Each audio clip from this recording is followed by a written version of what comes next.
Přátelé, máme zde bod 8, budu citovat.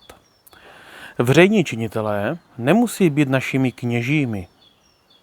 Jakýkoliv podnik, který by své zaměstnance kompenzoval tak, jak federální vláda kompenzuje veřejné činitele, by stěží přežil. Co nám tento bod asi říká? Veřejní činitelé nemusí být našimi kněžími.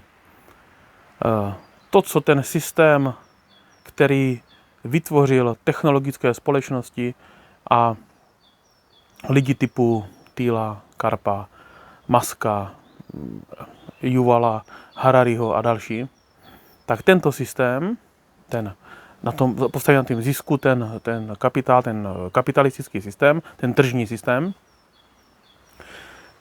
tak tento systém dosáhl nějakých limitů. To vidíme na společnosti Japonska, která dosáhla nějakého stropu a už dál se neposunuje, kde ten kapitalismus dosáhl prostě nějakého vrcholu a dál se už nemůže rozpínat, protože to nedál požírat ty další buňky, aby se vyživoval.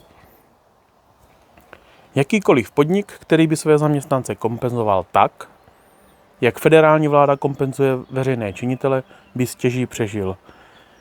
Veřejní činitelé nemusí být našimi kněžími. My už nemáme poslouchat ty veřejné činitele, jako jsou úředníci, právníci, policisté, státníci a tak dále.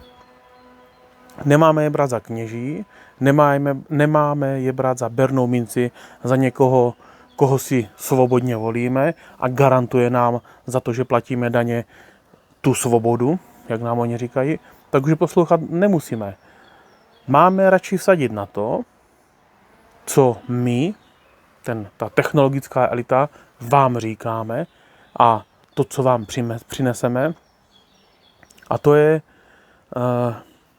jakoby, už nevěřte v autoritu starého strukturálního řádu, ale věřte nám, kteří vidíme daleko, a přineseme vám pocit svobody. Ale asi to bude opravdu jenom pocit svobody, protože ta hypotéka vám zůstane a to úplně pocit svobody jako není. Takže přátelé, přemýšlejte nad tímto bodem 8, ještě se k němu vrátíme.